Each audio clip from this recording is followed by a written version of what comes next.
سلاف نزیکترا وی جاری دی کسی که بوا نزیکیم تایباتیش بر آخفتن و تیگشنا یا تایباتی سر اسلامی گلک خلق بجن دجادینه لعود بجت ایمان و تیگشنا من بو اسلامی بو یهودیتی و بو مسیحیتی و دین دنجی گلک شوی زیدتره یا خلق تیدا حاضر کرد دابزانین یونس راوی کیه؟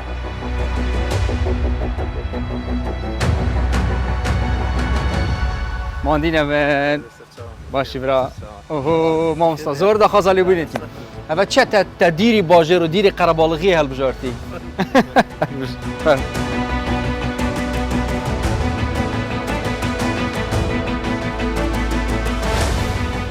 ممنونیتینه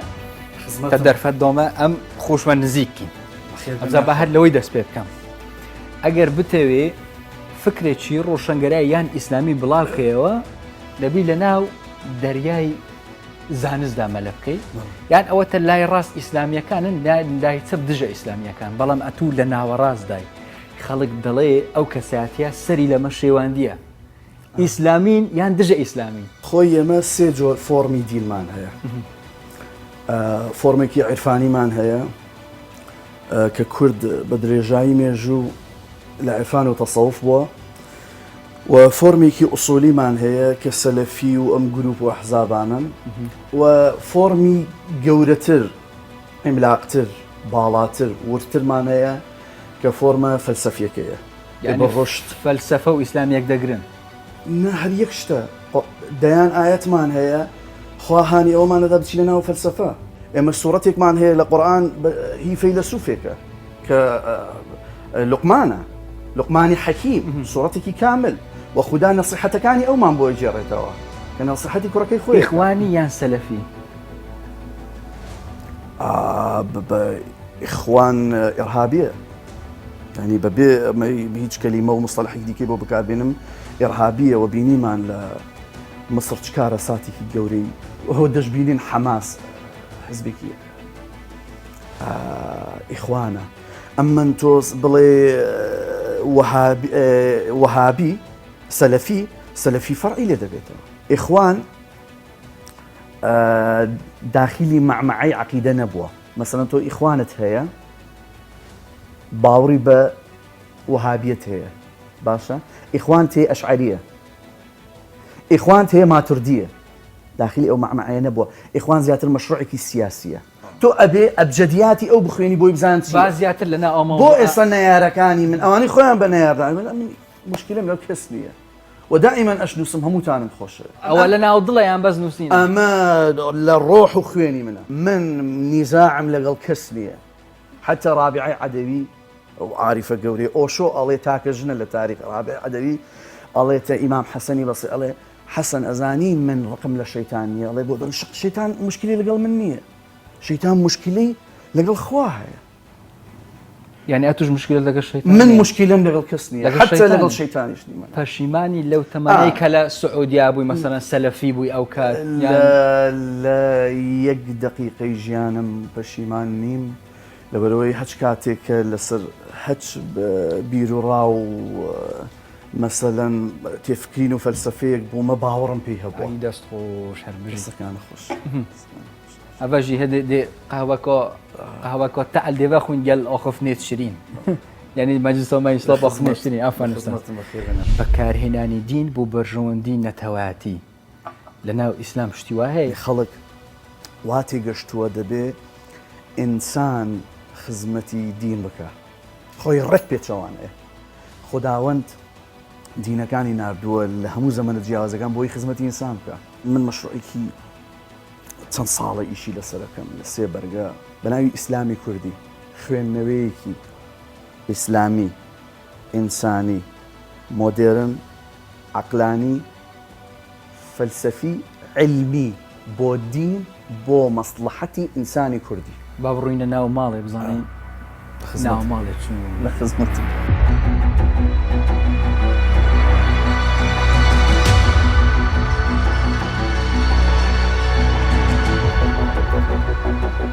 ما قلتم دي بحسين نوف مالي وخارنو وخارنا كين ليا سرنجام مرة كشي ترتوك تزورت هين ترتوك خانه كزور بشكل معظنية مالته وقرتيه وڵایتر من هەر لە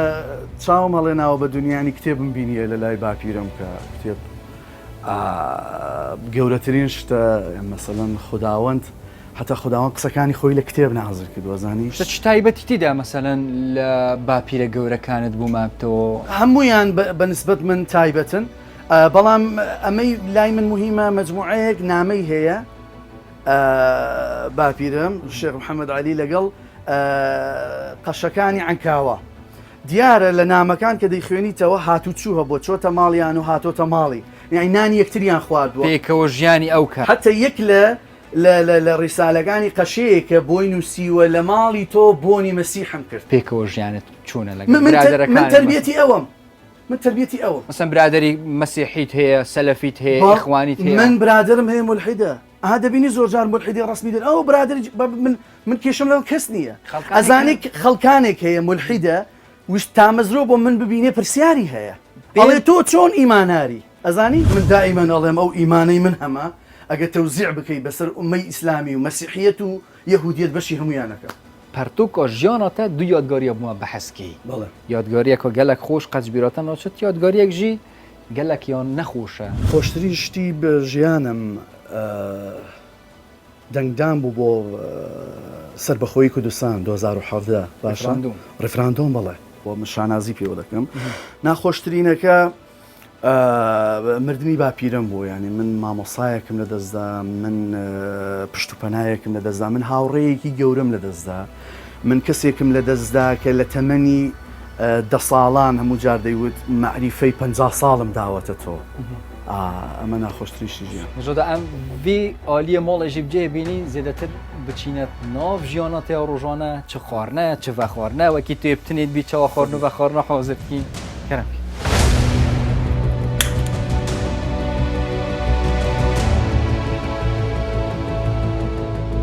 بێکێتە جۆرێ ئەڵمانیا جۆرێ هەولێریە جار توێ سەفەر و گەڕانێ حکمێ کارێتە و نوێسینێ خواردن حاضرکردن يعني حتى وقت السعودية جيبي بالله شوابي تاخذ استنصر نانا سلامت بي والله من بزور باشم بو خواردن حاضر كردن هربويا دائما مطلوب من شيف بم وحزيج بهيني دروناكم مثلا زياتر لبسبين زولة ديليفري وسفري انا اصلا زياتر لبسبين زولة بينيه وازانم خواردنی کوردی خۆشترینیانە و باشترینیانە مەش بە اعترافی ئەوانەی کە دێن خواردنەکە دەخوات خواردنی کوردی باڵێ گیزت کوردیژی تێمانە طبعا هەورامان ینی هەر بژی ئەف گولەکێ داینەتە ئەف گولە وەڵا ئەمە گوڵەکەمە هی ئایرسە ئایرس بەڵێ ناوی کچەتە ئایرسە بەڵێ ئایرس یعنی چ مانە ناوێ ئایرس ڕێک ناوی گوڵێکە ماشاءالله خدای عمری درێژ کە دەیوێت تەمەەن درێژ بن تر هەم فەیلسوفێک و کاتبێکی گەورەی بەریتانیشە ئەس تا ئایرس مەردۆخ تا قەهوەی بوومە حاضر کرد پرسیارە کۆدیش تە بکەم سەر بە خواردنەوە بیر و ڕا تایبەتیەکەت پێناسە چی تایبەت بۆ شەراب و خواردنە کحۆلیەکانت هەیە یان بۆچی ئیسلامیەکان بە هەمووی گشتی دڵی حرامە ئەمە زانی بەحسێکی مفەسەڵیەوێ هی حلال و حرام نییە حتا کە قورئان باسیەکە باسی نەکردو بڵێ حرامە قەطعاً و لە بەهەشتیش وعدی داوە کە ئەوەی بچێتە بەهەشت لەوێ شەراب هەیە لە سوورەتی محەممەد حرامە ناتوانم بڵێم لە بەرەوەی قورئان نەیوتووە و شتێکی دیکە تەنها خوددا شت حرامەکە پێغەمبەریش بۆی نییە بەپێی قورئان يا أيها النبي لما تحرم ما أحل الله لك فخدا حرامي نكردوا وكو مثلا بگۆشتی بەرازی حرام کردووە باسی حرام و حەڵاڵ بەڵێ ئێستا باسی ئەو کرانەوەی کە هەیە لە سعودیا بە تایبەت لە سەردەمی محەممەد بن سەلمان پێچوون ئەو کرانەوە سعودیە ئێستا ئەمەی محەممەد بن سەلمانەی کە شتێکی زۆر عەزیمە ئەم ڕۆشنگەری دەکا و ڕۆشنگەری ئەبێ لە سعودیە بێ لە بەرەوەی لە سعودیە ئێمە قوتابخانەی سەحوەی ئیسلامی هاتۆتە ئێرە زانی ڕابوونی ئیسلامی گروپ و حیزبی ئیسلامی لێەوە هاتۆتە کوردستان وهابیەت لێەوە هاتووە ففقط لسعوديش أبي تشاك بكري شون تيكيان هاو أبي أمان تشاكيكن خوشي باسقا على إسلام معتدلة وسطية كأيهني دوا بوي أجر تمني هبي محمد بن سلمان ولا داهاتو ببيت الملك باشترين روشن جديدة كاتن للعالم الإسلامي جاكا كونز دازيرتر خو نزیکی تا پنج کساتیات و جیانات بنیاسین پرسیارت کردیش تکم برسوا ویت بلز بدیامن سرچان سه کساتین پی بلیده توی دیبیت یان لگل ساز بخی من نامي ديبي للكسب كان كسيكي جي فرمو بزم ام مستوايكي هبيتن يعني شتي بزانه مرتبيكي هبي ومدرسيكي شي هبيتن سه فيلم پی بلیک زور خوشم بلاته و کتماشات کردیم والله في الماني زياتر طابعي تاريخي هي هوليوود كان يعني سيدي لكم مثلا يعني باتريوت ميل جيبسون تاريخي كان زياتر هنا كم مي باوديسا سه وشان پی بلیک زوزو دوباره دکیو مثلا يعني هكذا سه خونی کسیم پی بلیک دتوی بیان که راستی ل دوار روزی خود